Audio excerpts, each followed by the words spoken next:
the decades, Emmy-winning documentary filmmaker Ken Burns has captured, like no one else really can, some of the most pivotal moments in American history. And for his latest project, The American Revolution, Ken has brought things to another level. In the works for nearly a decade, the film chronicles America's fight for freedom and the creation of a new nation. The Declaration of Independence was formally ratified on July 4th, 1776. Just 1,337 words that ended with the phrase, "We mutually pledge to each other our lives, our fortunes, and our sacred honor." Ken Burns, welcome back. Thank you. I think it's very interesting that it took you longer to make this film than the actual length of the American Revolution. Well, you know, there's one way in which you say the American Revolution lasted 6.5 years, or maybe 8.5 years if you count the Treaty of Paris. But Benjamin Rush, a physician who signed the Declaration there, pledging his life, his fortune, and sacred honor, said the American Revolution is still going on, meaning we're a country in the process of becoming. When Jefferson said all men are created equal, he meant all white men are property. We don't mean that anymore. So we're in the process of opening up the American story. So there's something open-ended about the American Revolution, and therefore very topical today. You have such a storied career. You have created some of the most seminal works of history in my lifetime. But you yourself, you're calling this perhaps your most important project yet.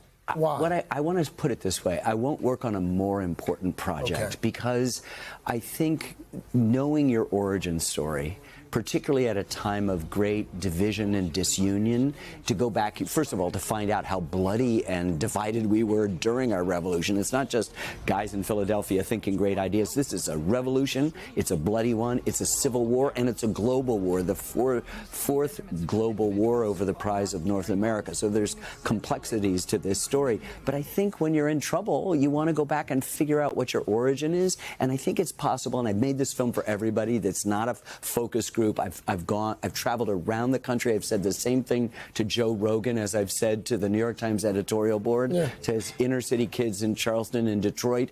This is our story. This is how we came about. And I think if we could revitalize and understand what it was, the issues at the day that made us who we are, it might help us. Maybe the division is there right now, but it might be a mile wide but only an inch thick. And I'd like to get through that to figure out how to have another 250 years after this celebration. It's 6 parts, 12 hours. It is exhaustively researched.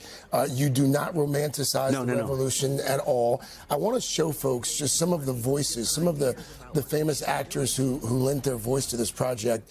Meryl Streep, Tom Hanks, Morgan Freeman, Samuel L. Jackson, Claire Danes. By the way, more than just these 10. Oh, it's about 60 people. I actually think, Craig, that we have the best cast, obviously all reading off camera, of any film or television show ever. And what they do is they make these people, we think that those folks back then aren't like us. They wear buckles, they've got hose, they wear breeches and waistcoats, so they can't be like us. They're exactly like us. And when you have the quality of the actors bringing alive these stories, Meryl reads Mercy Otis Warren, who's a philosopher and a historian and a poet and a satirist who writes the first history of the Revolution. We ever heard of her? Of course not. She's a good friend of Abigail Adams, but she gets lost in the dustbin of history, and we're trying to resurrect her. You include all voices, Native Americans, women, blacks, free black slaves.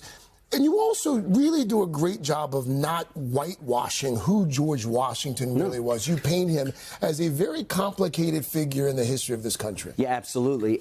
Look, he's deeply flawed. He's rash. He rides out on the battlefield at Kips Bay and is nearly killed. He also makes a couple bad decisions. He's at Kips Bay because he's made a terrible decision in Long Island in the Battle of Brooklyn. But he's able to inspire men in the dead of night. He's able to pick subordinate talent that's maybe better than him. He's able to defer to Congress. He's able to convince somebody from Georgia and New Hampshire that they're not from different countries, but they're Americans. And more importantly, he gave up power twice. And today is Veterans Day.